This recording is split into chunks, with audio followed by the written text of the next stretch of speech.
말 한마디 못하는 어미가 있었습니다. 아들이 살인죄로 끌려가던 날, 그 어미는 소리 한 번 지르지 못했습니다. 대신 맨발로 사또 마당을 향해 뛰었습니다. 12번.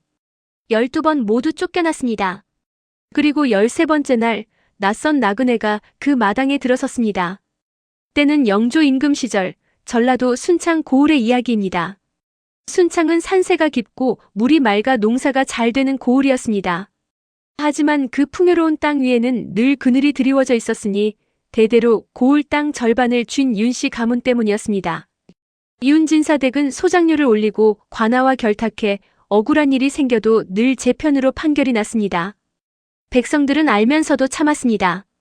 말해봐야 소용없다는 것을 몸으로 배운 사람들이었으니까요. 복순이도 그런 사람 중 하나였습니다.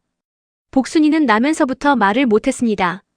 남편은 막동이가 5살 때 역병으로 떠났고 그 뒤로 복순이는 혼자 아들을 키웠습니다.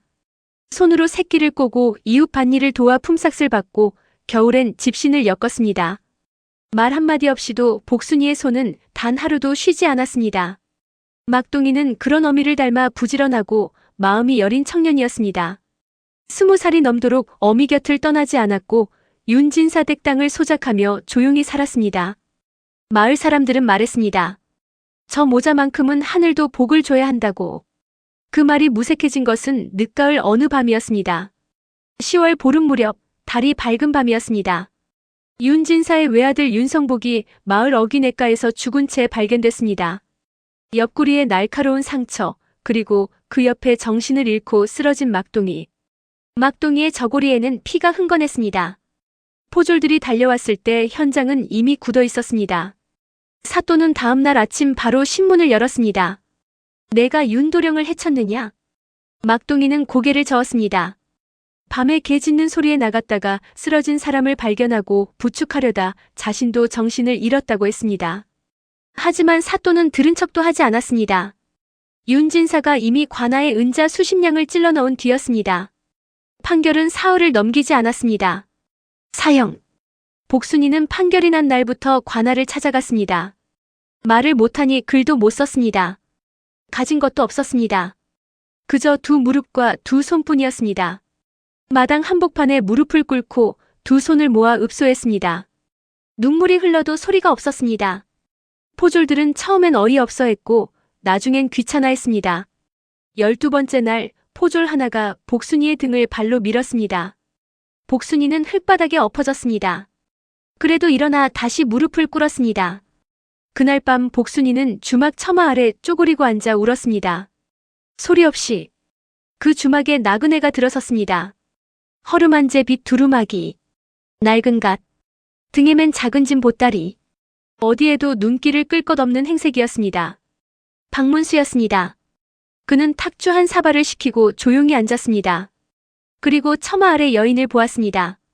주모에게 넌지시 물었습니다. 주모는 목소리를 낮춰 말했습니다. 벙어리 복순이에요. 아들이 사형 판결을 받았는데 억울하다고 12번이나 관아를 찾아갔대요. 근데 말을 못하니 아무도 안 들어줘요. 박문수는 잠시 말이 없었습니다. 그러다 천천히 자리에서 일어났습니다. 이튿날 새벽 박문수는 홀로 냇가로 갔습니다. 사건 현장은 여전히 노끈으로 묶여 있었지만 지키는 포졸은 없었습니다. 박문수는 천천히 주변을 살폈습니다. 첫 번째 이상함. 핏자국의 방향이었습니다. 사람이 그 자리에서 쓰러졌다면 피는 몸 아래로 스며들어야 합니다. 하지만 냇가 돌 위의 핏자국은 물 흐름과 반대 방향으로 번져 있었습니다. 시신을 다른 곳에서 이곳으로 옮겨온 흔적이었습니다. 두 번째 이상함. 발자국이었습니다. 진흙 위에 찍힌 발자국을 따라가자 냇가 위쪽 수풀 안에 짓밟힌 풀이 나왔습니다. 진짜 싸움은 저 위에서 있었던 것입니다. 박문수의 눈이 가늘어졌습니다. 수풀 안을 더 살피던 박문수는 땅 위에 떨어진 단추 하나를 발견했습니다. 무명 저고리 단추가 아니었습니다.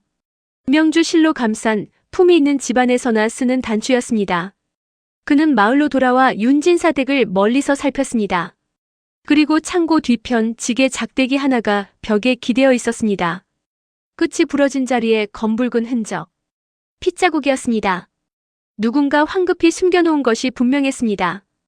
창고를 드나드는 인물 중 눈에 띄는 자가 있었습니다.